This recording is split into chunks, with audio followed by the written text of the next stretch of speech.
আমাদের আন্দোলনের একটা আন্দোলন তো মানে প্রেস ক্লাবে আসলেই আন্দোলন, এটা না, অন্তত স্মারকলিপি দেওয়া, অন্তত জেলা পর্যায়ে একটা প্রোগ্রাম করা, এরপরে উপজেলা পর্যায়ে প্রোগ্রাম করা, এগুলো করা যেতে পারে।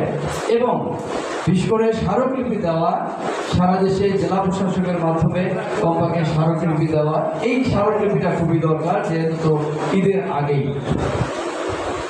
আমি এই কথা ক্লিয়ারিফাই করবো না।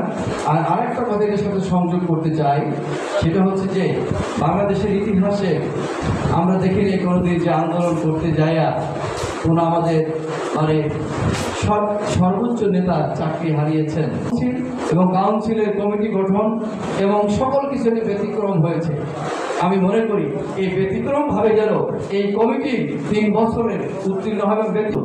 সাধারণ সম্পাদককে আমি অনুরোধ করবো যত পদক্ষেপ নিতে, যাতে করে আমরা নতুন একটা পদক্ষেপ নিয়ে বাংলাদেশের নতুন একটা যাত্রা, নতুন একটা কাজের সূচনা জানি আমরা করতে পারি। সে প্রস্তাবটি 1 নম্বর, আমি আমার কেন্দ্রীয় নেতৃবর্গ যারা আছেন একটি ঢাকায় একটি সাংবাদিক সম্মেলন করি।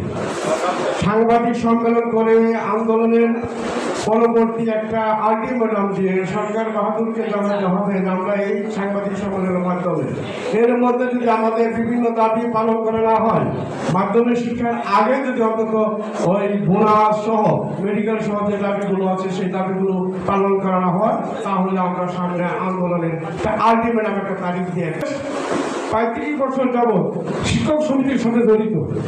আজকের সম্মানিত সভাপতি, সাধারণ সম্পাদক, অন্যান্য নেতৃবৃন্দ যারা আছেন, আমাকে এইখানে একগুলো প্রত্যাশিত জায়গায় আমি কোনো কিছু রেখে নেই। আজকে যে আমাকে সম্মান দিয়েছে এই জন্য আমি কৃতজ্ঞ, আমার পরিবার কৃতজ্ঞ, টাঙ্গাইলকে সাধারণ সম্পাদক হিসেবে নির্বাচিত করেছেন এই জন্য কৃতজ্ঞ। আমি পরিস্থিতি, আমি সাথে অসুস্থ আছি, আমার জন্য দোয়া চেয়ে আপনাদের সকলের প্রতি আমি দোয়া করে আমি দোয়া চেয়ে আমার বক্তব্য শেষ করছি। আসসালামু আলাইকুম। আমার মনে হয় উনি নিজেই 2-1 বা 2-4 জনের সহায়তায় একটি কর্মসূচি তৈরি করে ফেলবেন। একটি সাংবাদিক সম্মেলন করা, আমিও মনে করি একমত। একটি সাংবাদিক সম্মেলন করে আমাদের একটি কর্মসূচি দেওয়া, মানে সবাইকে বোঝানো যে আমরা মাঠে একটাও পাইনি, এদের নিয়ে কিছু করা যায় কিনা, অন্তত একটাও যদি পায়, কি মানবতার জীবনযাপন যারা করছে একটাও পায় না, তাদের নিয়ে কি করা যায়, এটা নিয়েও আমাদের শিক্ষা উপদেষ্টা বা সরকারকে অবহিত করা যে টাকা তারা খেয়ে গেছে, কিন্তু আমরা তো টাকা দিয়েছি, আমাদের টাকা আপনি সব জায়গায় যখন ভর্তুকি দিতে পারছেন, আমাদের এই খাতে ভর্তুকি দিয়ে হলেও আমাদের এই শিক্ষকদের, অবসরপ্রাপ্ত শিক্ষকদের আপনি বাঁচান, তা না হলে তারা মানে জীবনযাপন থেকে আর তারা দূরে সরে যাবে, হয়তো কেউ বিনা চিকিৎসায় মারা যাবে, আপনি এদেরকে রক্ষা করুন। আমাদের স্মারকলিপি প্রদানের কথা আসছে, একটা ডেটও ঠিক করা হয়েছে যে শিবরাত্রিতে আমরা কোনো সেক্টরকে আহত করতে চাই না, সেটা একটা ধর্মীয় দিবস আমাদের বন্ধুদের। সেদিন যদি আমরা আন্দোলনের কথা বলি, এখানে একটা মানসিক যন্ত্রণা তৈরি হতে পারে। আবার একটা স্মারকলিপি দেওয়ার বিষয়, সেখানে কথা স্মারকলিপি শুধু আজকে আমরা সেটা বসে পরিকল্পনা করে তৈরি করতে হবে। একটা সাংবাদিক সম্মেলন ডেকে এই স্মারকলিপির বিষয় তাদেরকে জানান দিতে হবে। আমরা স্মারকলিপি হুট করে 2 জন গিয়ে স্মারকলিপি দিয়ে দিলাম তা তো নয়। আমরা জেলায় একটা মানববন্ধন রচনা করতে হবে, ওই মানববন্ধনের মধ্যে থেকে প্রতিনিধি দল গিয়ে জেলা প্রশাসন স্মারকলিপি দেবে। তাই আমি চিন্তা করবো রমজান দুটো বিষয় নয়, রমজানের মধ্যে স্কুল জন্য যা যা করা প্রয়োজন, আমি বিশ্বাস করি আমার গঠিত কমিটি সেদিকে বেশি মনোযোগ দেবেন।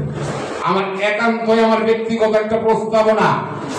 আমি আজকে নতুন কমিটির সদস্য সংখ্যা দেখলাম 201 জন।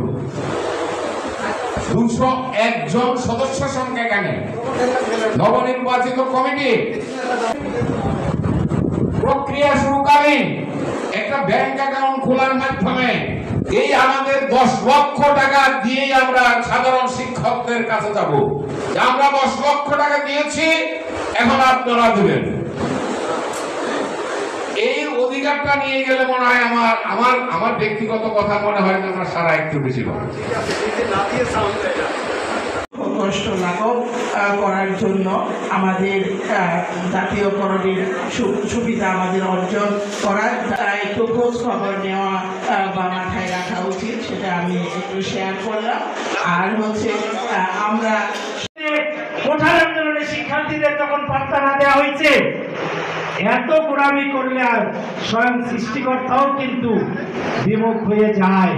আমরা মনে করি কোঠার আন্দোলন যে সরকার পতনের আন্দোলন হয়েছে, এর জন্য তৎকালীন সরকারই দায়ী। কারণ শিক্ষার্থীরা কখনোই সরকারের বিরুদ্ধে আন্দোলনের কথা বলে নাই।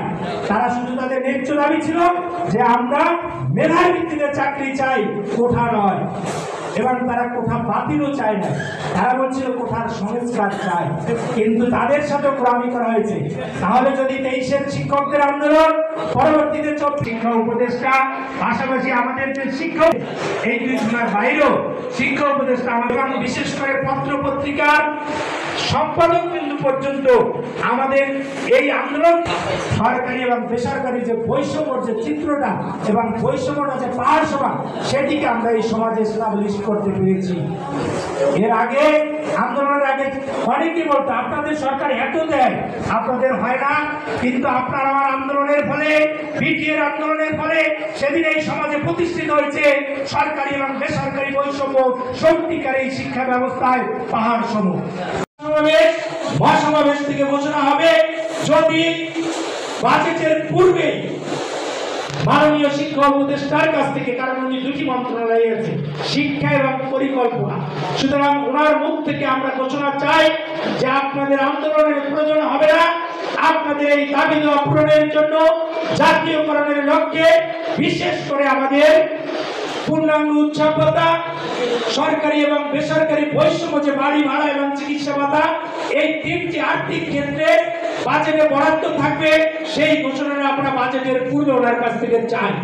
যদি সেই ঘোষণা না পাই ওনার কাছ থেকে, তাহলে ঢাকার ওই রাজপথে প্রেস ক্লাবের সামনে সেই গত 23-এর মতো যে অবস্থান কর্মসূচি, লাগাতার অবস্থান কর্মসূচি বাংলাদেশ শিক্ষক সমিতি বিটিএ দেখানো হবে, সেখানে আমরা